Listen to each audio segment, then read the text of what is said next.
네, 안녕하세요. 벌써 어느새 2021년 마지막 유튜브 촬영입니다. 오늘 마지막 촬영을 어떤 주제로 마무리를 잘 지어볼까 생각을 하다가 지난주에 2022년 시장을 주도할 섹터를 반도체 산업으로 뽑았었고, 그렇다면 반도체를 제외하고는 사실 코스닥에서 또 어떤 산업들이 경쟁력이 있을지를 고민을 하다가 오늘 타이틀에서 보셨겠지만 의료기기, 미용 관련 의료기기 쪽 위주로 타이틀을 좀 잡아봤습니다. 사실 의료기기 산업이 정말 오랜 기간 관련주들의 시세가 정체되어 있었고 코스닥 내에서도 저평가되어 있다 말들은 상당히 많았는데 수년간 이 말들을 반복해서 들어오면서도 큰 시세를 보여준 종목이 사실 거의 없다고 볼 수 있습니다. 그만큼 이 의료기기 산업 같은 경우는 성장성에 대한 부분에 있어서는 퀘스천이 계속해서 좀 오랜 기간 남아 있었고 아무래도 내수 시장의 한계를 벗어날 수 있을지에 대한 여부가 불확실성이 좀 존재를 했기 때문에 그만큼 관련 기업들의 주가 역시 사실 오랜 기간 시장에서 할인되어서 거래가 되어 왔습니다. 그러다가 본격적으로 가능성을 보이기 시작한 게 작년이었죠.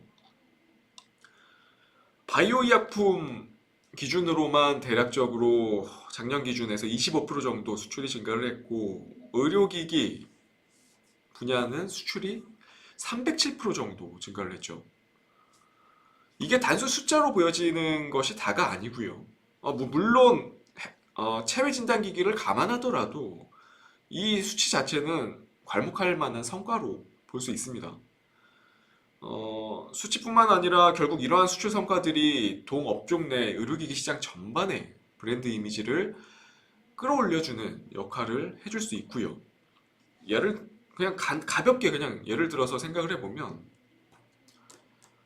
스카치 위스키처럼 일부 스코틀랜드산 그러니까 스코틀랜드산 양주가 유명해지면서 관련 지역 근처들 뭐 아이리쉬라든지 뭐 잉글랜드산이라든지 이런 쪽 지역에서 생산한 위스키라면 다들 들어보지 않으셨더라도 자연스럽게 다른 타 지역 양주들보다 손이 가는 것처럼 이게 수출에 있어서는 이런 진단기기들의 성과들이 분명히 동업종 내 전반적으로 브랜드 이미지를 확 높여주는데 상당히 긍정적으로 기여할 가능성이 저는 상당히 높다고 봅니다. 그리고 가장 중요한 거는 지금 바이오 의약품의 경우는 사실 글로벌 빅파마 업체들과 격차, 그러니까 기술 격차가 눈에 띄게 지금 좀 벌어져 있는 그런 상태인데 의료기기 쪽 분야 같은 경우는 사실 진단 쪽 분야를 제외를 하면 해외 메이저 피어 그룹군들과 기술 격차가 아주 큰 편도 아니고요. 일부 의료기기 분야에서는 사실상 세계적인 기업과의 격차도 물론 기술 격차가 다는 아니겠지만 매출 규모라든지 이런 부분의 격차도 상당 부분 많이 좀 좁혀져 있는 그런 상황임을 흔치 않게 찾아볼 수 있을 정도입니다. 그리고 국내 기술의 경우는 사실 수출에 있어서 단가 경쟁력도 충분히 갖추고 있고요. 더해서 정부에서도 전폭적인 지원을 계속해서 지난 정부부터 이어져 오고 있는 그런 상황이다 보니까 R&D 투자 면에 있어서도 이 투입되고 있는 추이를 보면 매년 증가 추이가 눈에 띄게 이루어지고 있는 것도 확인하실 수 있습니다. 그리고 이렇게 가시적인 성과들뿐만 아니라 지금 결국 산업의 성장 플로우 측면에서 보면 저는 인공지능이라든지 가상현실과 같은 미래지향적인 기술이 융합되면 융합될수록 저희가 단순히 SF 영화에서만 보던 그러한 차세대 의료기기들 결국 이런 부분들이 단순히 영화에서만 볼 법한 얘기는 아닐 수도 있을 것 같다는 생각을 합니다. 종합적 진단 기기라든지 자동화된 수술 의료기기들, 뭐 결국 이러한 것들이 주축이 돼서 4차 산업혁명 시대의 핵심 분야로 성장할 가능성도 충분히 염두를 하고 계셔야 될 것 같아요. 지금 시점에서는. 그렇다면 의료기기 내에서 뭐 의료기기 관련주들이 상당히 많이 포진이 되어 있는데, 지금 보시는 종목만 해도 한 74종목 정도 숫자가 나오는데 정말 많죠. 숫자가. 이 많은 종목들 중에서 주의 깊게 봐야 될 종목 딱 두 종목만 추려봤습니다. 첫 번째 종목은 바로 휴젤입니다. 사실 보툴리눔, 그러니까 보톡스의 경우는 의학계에서는 바이오 의약품으로 분류를 하고 있지만 주식시장에서는 의약품 쪽보다는 사실 미용 의료기기 쪽으로 보는 시선도 갖추고 있는 상황이기 때문에 종목의 위치가 굉장히 좋다고 저는 생각이 돼서 이번 기회에 한번 안내를 좀 해드려야 되겠다 해서 좀 가져왔습니다. 휴젤, 그러니까 대부분 다 아시겠지만 소위 말하는 보톡스라든지 필러 시장은 이미 지금 정체되고 있는 GDP 성장률이나 민간 소비가 부진한 국가에서도 상당히 빠르게 성장하고 있는 그런 상태고요. 지금 제가 대략적으로 자료를 예상치, 그러니까 글로벌 예상치를 자료를 봤는데 연평균 지금 대략적으로 예상하고 있는 게 한 15% 정도 연평균 상승률을 예상을 하고 있고요. 이게 예상치기는 한데 제가 생각했을 때 상당히 보수적으로 잡은 거고요. 사실 보톡스라든지 필러 같은 경우는 지금 임상 진행 중인 각종 적응증 확대가 이루어진다면 다양한 경로로 이게 이용이 될 수가 있기 때문에 보톡스 시장 같은 경우 저희가 예상치로 잡고 있는 수치보다 월등히 높은 성장률을 기록할 수 있다는 점을 알고 계셔야 됩니다. 여기까지가 대략적인 산업의 성장 가능성을 좀 말씀드렸고요. 본격적으로 왜 휴재를 제가 가져왔냐면 일단은 최악의 국면은 좀 지나갔다고 말씀을 드리고 싶습니다.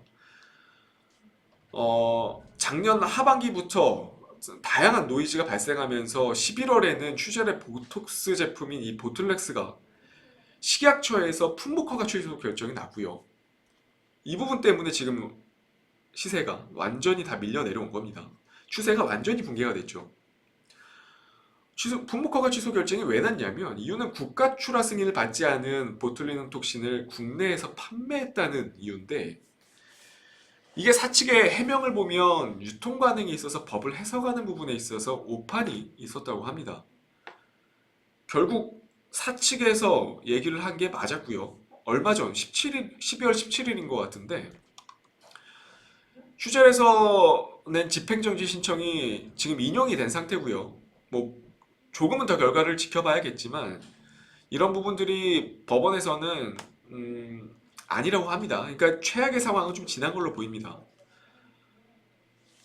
그럼에도 불구하고 사실 지금 워낙에 단기간에 크게 빠져 있는 상황이다 보니까 악재가 해소되었음에도 불구하고 크게 지금 시세를 내지 못하죠. 그렇다면 지금 시점에서 향후 더 좋아질 수 있는 부분이라든지 부각될 수 있는 부분을 좀 찾아봐야 되는데 저는 개인적으로 GS 컨소시엄 인수 관련 모멘텀이 시세를 충분히 받고 있었던 상황에서 악재가 나온 상황이다 보니까 이 부분이 다시 저는 가치평가가 다시 이루어질 거라고 생각을 합니다. 거기에 더해서 유럽이라든지 북미의 수출 경로가 이제 확보가 되면 지금 휴젤의 컨센서스를 보시면 대략적으로 한 20%, 내년은 20%, 그 후년은 17%또 상승이 예상되고 있는데 저는 이 수치가 이 수치 한 2배 정도까지도 나올 수 있을 거라고 봅니다. 유럽이라든지 북미 한 곳만 수출 경로가 확보가 되면 컨센서스 상향은 크게 문제가 될 것 같지 않기 때문에 저는 휴젤은 잠재적인 가능성이 무궁무진하다고 봅니다. 그렇기 때문에 물론 차트로만 놓고 본다면 지금 여기서 V자 반등을 시도하는 데는 분명히 어려움이 존재를 합니다. 다만 여기서 어느 정도 횡보를 거치고 나서 U자형 반등은 충분히 기대를 해볼 수 있는 그런 종목이죠. 하단에 대한 리스크 대비 상단에 열려있는 이 기대 수익이 저는 월등하게 높게 책정될 수 있다고 봅니다. 그렇기 때문에 휴젤은 단기적으로 보시는 투자자분들보다는 정말 긴 호흡으로 보실 수 있는 그러한 투자자분들에게 어울리는 종목이라고 말씀을 드리고 넘어가도록 하겠습니다. 그리고 다음 종목, 두 번째로 준비한 종목은 바로 오스템 임플란트입니다. 지금 단순히 차트만 놓고 보시면 누가 봐도 부담스러워 보일 수 있어요.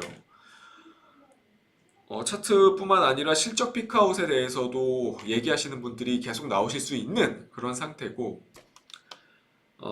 오스템 임플란트 컨센서스를 보시면 아시겠지만 지금 이게 올해고요. 내년 그리고 내후년 보수적으로 지금 책정한 게 이 정도 수준입니다. 여기에서 아까 휴젤과 마찬가지로 지금 이미 중국 쪽에서는 성과가 가시적으로 나타나고 있는 그런 상태고, 여기에 더해서 미국이나 유럽 쪽에서 성과가 나오기 시작하면 컨센서스는 재차 상향될 가능성이 상당히 높게 존재하는 그런 종목입니다. 오스템 임플란트 같은 경우는 올해 지금 이미 1분기에 미국, 러시아, 터키 시장에서 각각 한 14% 정도, 그리고 11%또 42% 정도 성장률을 기록을 한 상태예요. 그렇다 보니까 어느 정도 구조적인 성장 기조를 이어갈 수밖에 없는 그런 상태고, 거기에 더해서 결국 노령화 시대가 진입을 한 상태이기 때문에 국내에서도 매출 파이가 계속해서 늘어날 수밖에 없겠죠. 그렇기 때문에 저는 명확하게 의료기기 산업 내에서 토픽은 지금 현 시점에서는 임플란트 쪽 분야라고 생각을 합니다. 그렇기 때문에 단순히 뭐 오스템 임플란트뿐만 아니라 디오라든지 비덴트 같은 종목, 비덴트가 아니죠.